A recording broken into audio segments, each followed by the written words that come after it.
अस्सलाम वालेकुम। जमात नाहम गज़ल की तशरीह कर रहे हैं हम। गालिब की गज़ल है।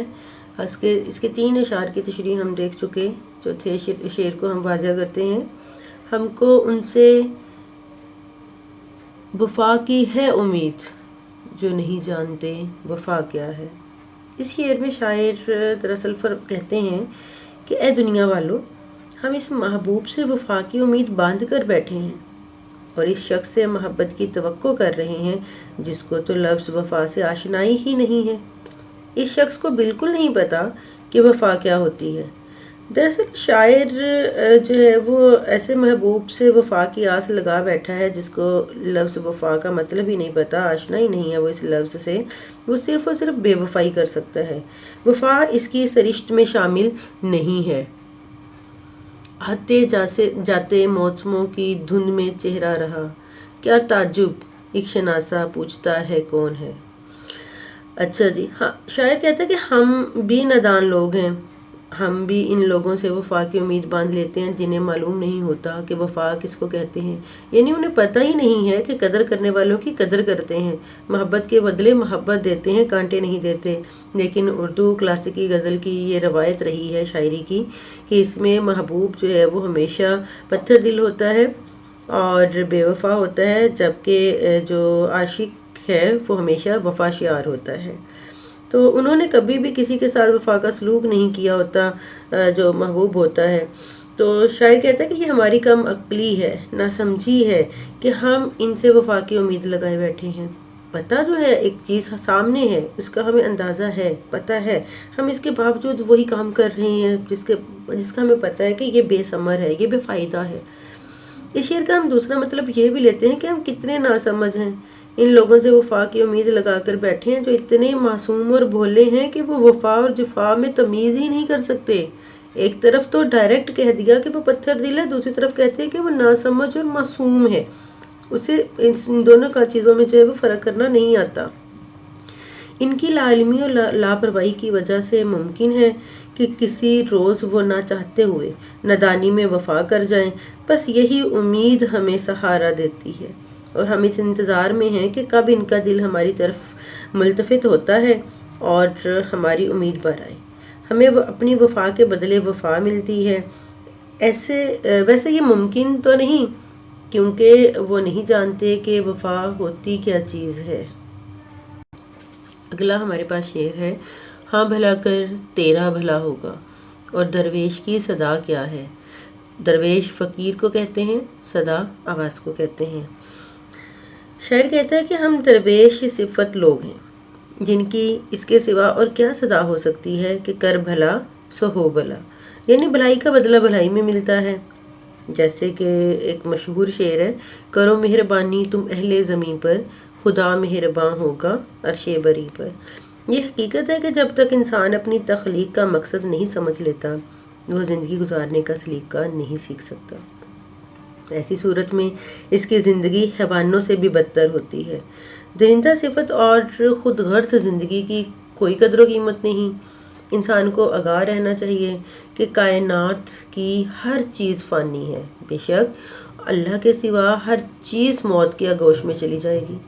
जाहिर है कि जब किसी चीज़ को भी बका नहीं तो फिर जुल्म पर मबनी ज़िंदगी बसर करने वाले कब बचेंगे।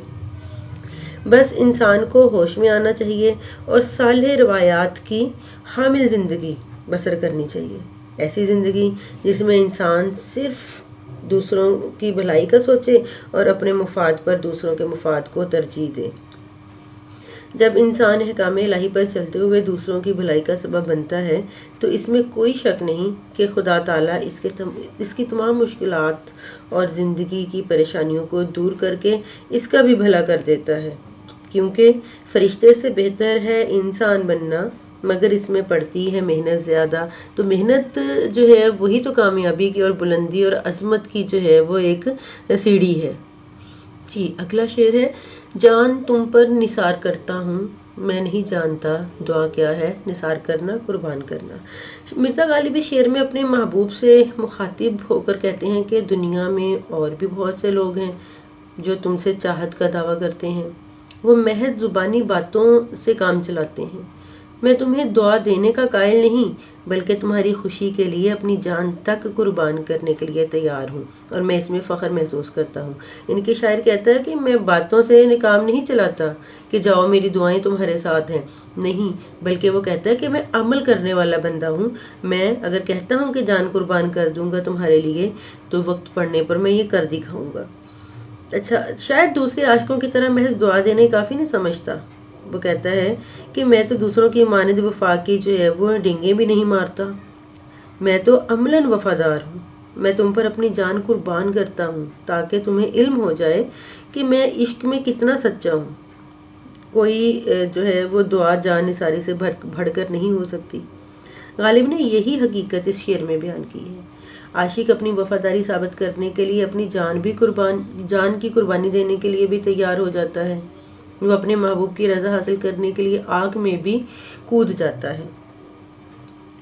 عاشق محبوب سے وعدہ یا قسم نہیں لینا چاہتا، وہ بغیر کسی غرض اور لالچ کے اپنی جان اپنے محبوب پر جان نثار کرتا ہے یا قربان کرتا ہے۔ وہ اپنے محبوب کی خوشی کے لیے دعا کرنے کی بجائے اپنی جان دینا چاہتا ہے اور کہتا ہے کہ میں جو ہے وہ عشق کی جو آگ ہے اس میں کودنے کو تیار ہوں۔ میں تمہاری خاطر جو ہے وہ یہ امتحان دینے کو بھی جو ہے وہ تیار ہوں، کیونکہ بے خطر کود پڑا آتش نمرود میں عشق، عقل ہے محو تماشا لب بام ابھی۔ آخری شعر ہے جی، مقطع ہے اس کا۔ میں نے مانا کہ کچھ نہیں غالب، مفت ہاتھ آئے تو برا کیا ہے۔ اس شعر میں شاعر جو ہے وہ اپنی ظرافت اور شوخی طبع کا جو ہے وہ اظہار کرتے ہیں کہ یہ غزل کا مقطع بھی ہے۔ مقطع آپ کو پتہ ہے کہ غزل کے آخری شعر کو جس میں شاعر کا تخلص استعمال ہو اسے کہتے ہیں، اگر تخلص نہ ہو تو وہ آخری شعر کہلائے گا مگر مقطع نہیں ہوگا۔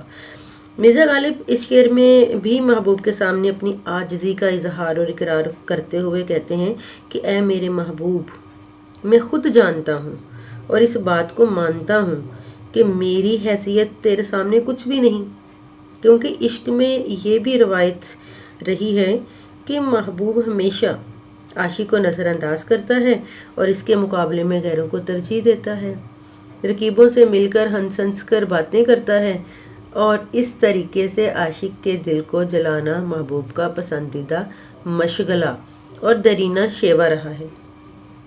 غالب کہتے ہیں کہ اگرچہ محبوب کے دربار میں میری کوئی خاص حیثیت تو نہیں ہے، مگر میری بے دام خدمات کو یوں ہی رد کر دینا درست نہیں، کیونکہ اسے بھی جو ہے وہ تکلیف ہوتی ہے، اسے بھی اس چیز کا احساس ہوتا ہے کہ میں اتنا عاجز ہوں اور یہ مجھے جو ہے وہ مزید عاجز بنا رہا ہے۔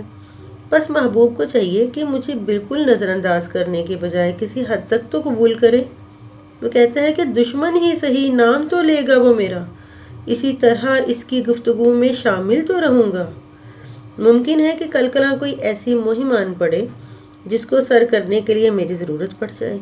مطلب یہ کہ محبوب کو سمجھ لینا چاہیے کہ زمانے میں کوئی چیز نکمی نہیں ہوتی، لہٰذا اسے کم تر سے کم تر چیز کو بھی بیکار جان کر رد نہیں کرنا چاہیے۔